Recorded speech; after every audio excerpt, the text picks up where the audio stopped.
E seguimos com Saúde e Sexualidade na Trianon, o seu programa há mais de 9 anos no ar, para orientá-los e ajudá-los nas questões de saúde. Coisa mais importante não existe. Sandra, atendemos quem agora? A dona Dalva, de 59 anos, do Morumbi. Quero saber se fazer o uso do limão afina o sangue e o que é isquemia. O limão é uma fruta bastante importante. Ela é muito rica em vitamina C e uma série de sais minerais. Substâncias bastante ácidas, inclusive. Por isso que o limão ele fica impregnado. E realmente o limão ele tem a gente chama assim de antiadesivo plaquetário. Ele mexe um pouquinho na nossa coagulação. As pessoas que tomam muito limão, isso não é provado, mas é observado na experiência do dia a dia. Porque o limão, ele tem essa propriedade, além de ser rico, uma grande fonte de vitamina C, uma fonte bastante também de sais minerais, etc., ele afina um pouquinho o sangue. Com isso, o sangue não forma pequenos coágulos. Você pode fazer uma prevenção para certas doenças cardíacas. Já tem muitos mitos e verdades a respeito do limão. No passado, existe até livro, A Cura pelo Limão, muitas coisas que falam sobre o limão. Isso é um fundo de verdade. Nós sabemos que o limão conserva uma série de alimentos. Você usando muito limão, certos alimentos, bastante limão, ele fica por vários dias sem deteriorar. E essa propriedade é comprovada. Isso é uma coisa que nós sabemos desde os primórdios. As pessoas da roça, as pessoas que têm a sabedoria popular, elas usam limão em tudo. Então, ao invés de você tomar, por exemplo, um suco artificial, você vai fazer limonada. E, claro, existe contraindicação. O nosso organismo também, nós temos substâncias ácidas que atuam na nossa digestão. Pessoas que produzem muito ácido no estômago, por exemplo, se sentem mal quando tomam muitas coisas à base de limão. E isso é importante. Agora, só a segunda parte da pergunta, isquemia. Isquemia é o seguinte, é quando algum tecido no organismo deixa de receber oxigênio em quantidade suficiente. Se isso é no coração, você tem uma isquemia do miocárdio. Se é na perna, nos seus pés, você tem isquemia dos tecidos dos pés, da perna. O sangue arterial, ele carrega oxigênio. Esse oxigênio tem que chegar numa quantidade adequada para os tecidos.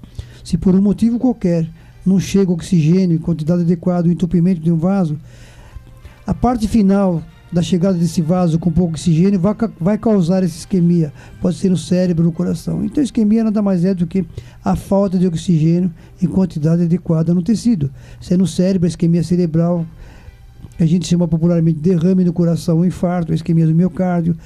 Uma pessoa diabética, que a circulação é complicada, essa doença atinge os vasos, não deixa o sangue circular adequadamente, chega pouco oxigênio nos pés, isquemia diabética, é chamado de pé diabético. Como tem isquemia do pênis também, o Dr. Alfredo vai falar um pouquinho sobre isso, que é autoridade no assunto. Então nós temos isquemia em todos os lugares do corpo. A isquemia é a falta de oxigênio em quantidade inadequada, pequena quantidade de oxigênio nos tecidos. Doutora Melita queria falar?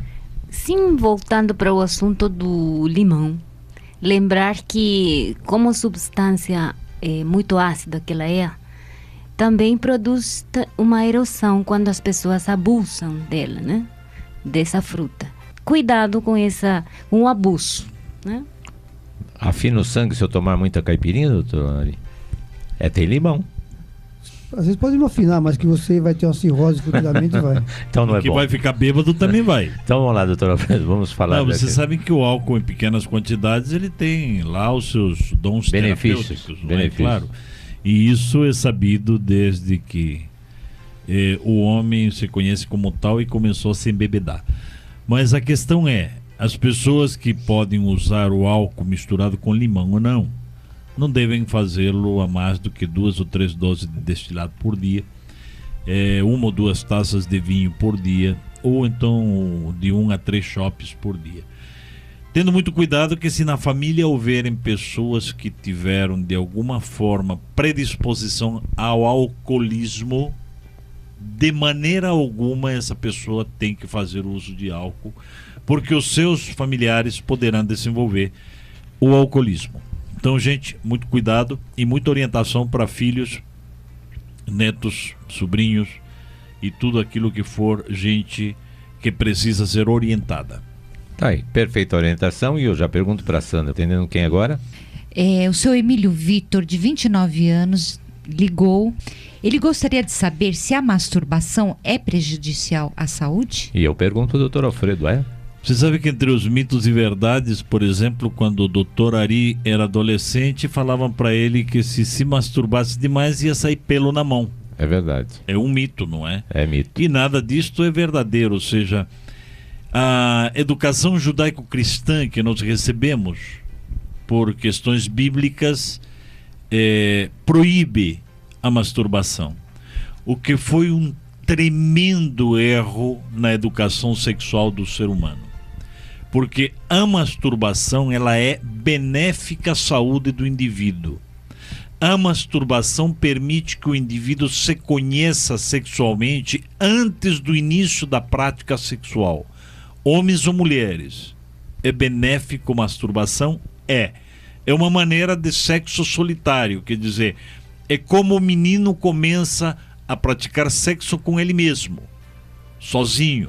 É como a menina também começa a praticar e a conhecer as respostas que a sua genitália feminina ou a sua genitália masculina lhe dá. E isto é extremamente eficiente quando há o início da vida sexual de um casal. O casal que nunca praticou masturbação ou nunca praticou o conhecimento através da masturbação da sua sexualidade, normalmente tem mais dificuldades de se conhecer. E só para vocês entenderem o porquê que eu estou dizendo isto, vários são os procedimentos terapêuticos que se baseiam exatamente no toque e na masturbação para ter uma vida sexual mais eficiente, uma vida sexual melhor, uma vida sexual mais estável entre os casais. E depois que as pessoas formam os pares, formam os casais, deve continuar esse processo, esse procedimento masturbatório entre eles. Quantas e quantas vezes o parceiro não está deitado ao lado da parceira e ela não está a fim de ter uma relação sexual? O sujeito pode se masturbar sozinho ou junto com ela e ele vai ter lá o seu prazer sexual, e a mulher, por A ou B motivo, ela não quer participar, ela não vai fazê-lo, ou se vai fazê-lo, vai fazê-lo indiretamente através de uma masturbação. E vice-versa, o homem na sua companheira. Isto é errado? Não, isto é plenamente adequado para o bem-estar sexual do casal e para a saúde sexual do casal. Vamos lá, doutora, aí vamos complementar isso. Complementando, eu acho que existe só uma circunstância em que a masturbação é prejudicial à saúde. O excesso pode causar tendinite. Há uma verdadeira, há um verdadeiro mito, não é, que dizer que a masturbação de alguma forma possa provocar alguma alteração de ordem psíquica. E o que o Ari disse é uma grande verdade. Quando o indivíduo se masturba e ele se sente culpado daquele fato que ele faz, às vezes 1, 3, 5, 10 vezes num dia, é óbvio que ali a coisa foge àquilo que é o normal. O que seria normal? Que o indivíduo se masturbe quando ele tem desejo de fazê-lo e sem culpabilidade. Se estiver revestido de culpa, esse indivíduo precisa de algum tipo de tratamento psicoterapêutico. O senhor falou, doutor Alfredo, quando o homem quer e a mulher não quer, ou vice-versa, ele basta estar ao lado e realizar a masturbação. Mas eu acho que quando os dois fazem, deve ser muito prazeroso. E se você não teve esta experiência, tenha. E você verá que é tão prazeroso ou mais do que o próprio ato sexual. Porque é permitido por ambos. Não só pela permissividade de ambos, mas pelo prazer sexual que traz ao casal. Perfeito. Libera mais endorfina. Exatamente, então eu acho o ideal. O objetivo da atividade sexual, não podemos esquecer, além do exercício físico que libera endorfinas, também o orgasmo libera endorfinas que vão provocar bem-estar no indivíduo. E lembrem-se que as endorfinas, entre as suas características e qualidades, elas são analgésicas, elas trazem bem-estar, sensação de bem-estar ao casal ao indivíduo quando chega ao orgasmo. Tá aí. E o programa Saúde e Sexualidade não é só prevenção, é orientação também. Então vamos em frente, Sandra, atendendo quem? Ou você também vai opinar? Não, eu sempre lembro... Você fez menção de opinar.